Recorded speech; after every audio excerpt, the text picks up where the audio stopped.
Welcome to this module. What is a trust? By definition, a trust is a property interest held by one person, which is the trustee of the trust, at the request of another, which is the grantor or the creator of the trust, for the benefit of a third party or another person, which is the beneficiary of the trust. The classification applied to the trust is based primarily upon the creation of the trust, so how it was created, in which it may be created either by act of a party or by operation of the law.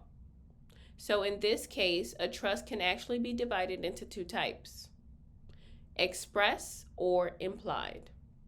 Express trust is a trust that is written, and an implied trust is a trust that is oral. So we definitely recommend that you guys create an express trust. So a trust is a fiduciary arrangement that allows these third parties or the trustee to hold assets on behalf of the beneficiaries. This trust arrangement is exactly how and when the assets will be passed to the beneficiaries. And this is actually going to put you in the position to avoid probate, lawsuits, heavy taxations. The declaration of the trust. With this instrument, it constitutes the trust. Okay, so this is the written form of the trust. So when it comes to trust law, there is no technical expression required to create a valid declaration of trust. So as long as the words are used clearly to convey what the creator wants and intends for the beneficiaries of the trust, then that particular trust can be carried out, or that particular document can be carried out in the form of a trust. The trust instrument doesn't necessarily need to be a declaration either. So for your specific trust, it can actually be a simple agreement or even a will. But with a trust, the declaration has been preferred since the beginning of trust under the common law of England. So a trust is a three-party contract.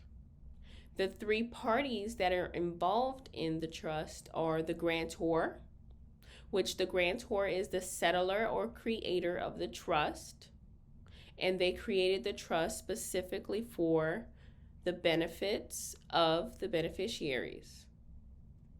The second party involved is the trustee. The trustee is the fiduciary of the trust, or the person who controls the trust for the benefit of the beneficiaries. The last person involved is the beneficiaries.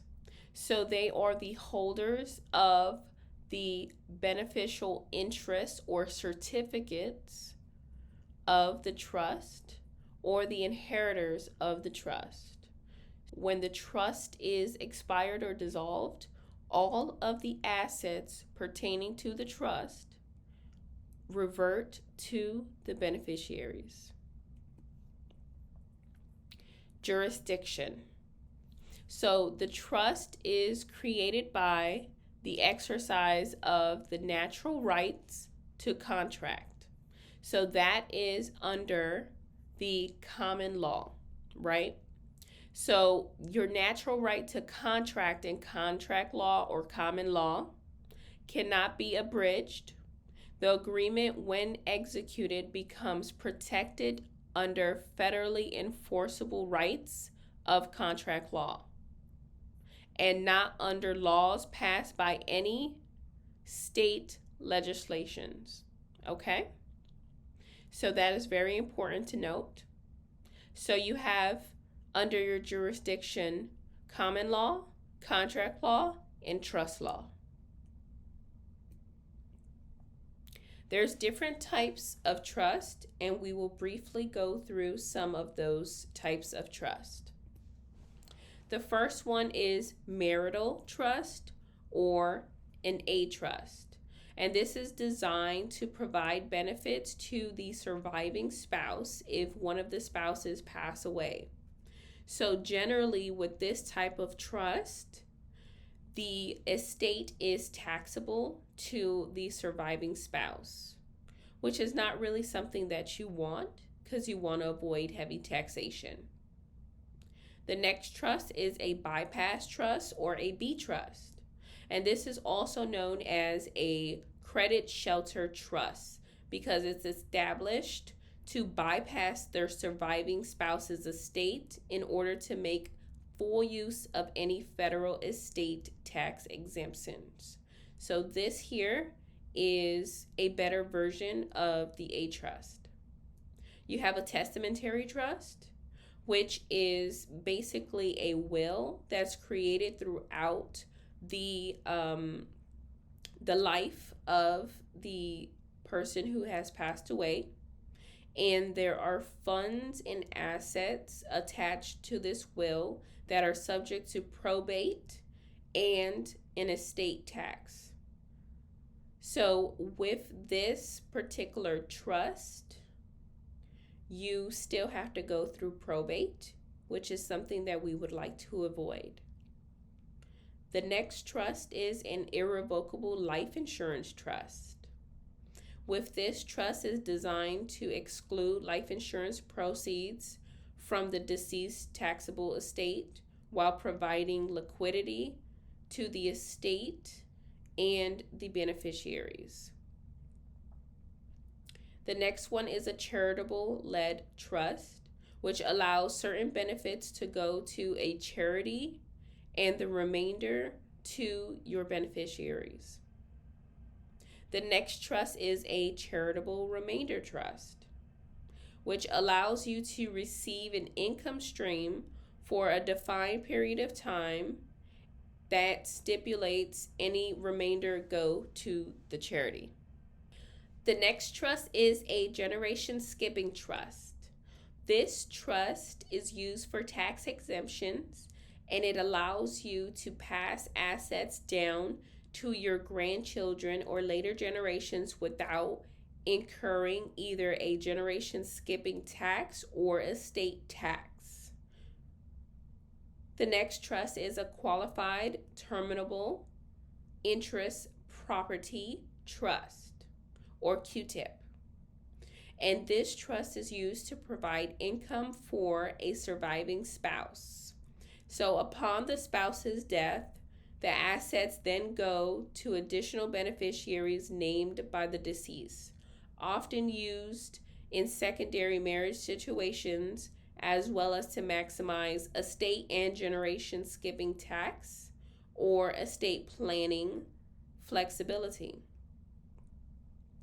The last trust we're going to discuss is a grantor retained annuity trust.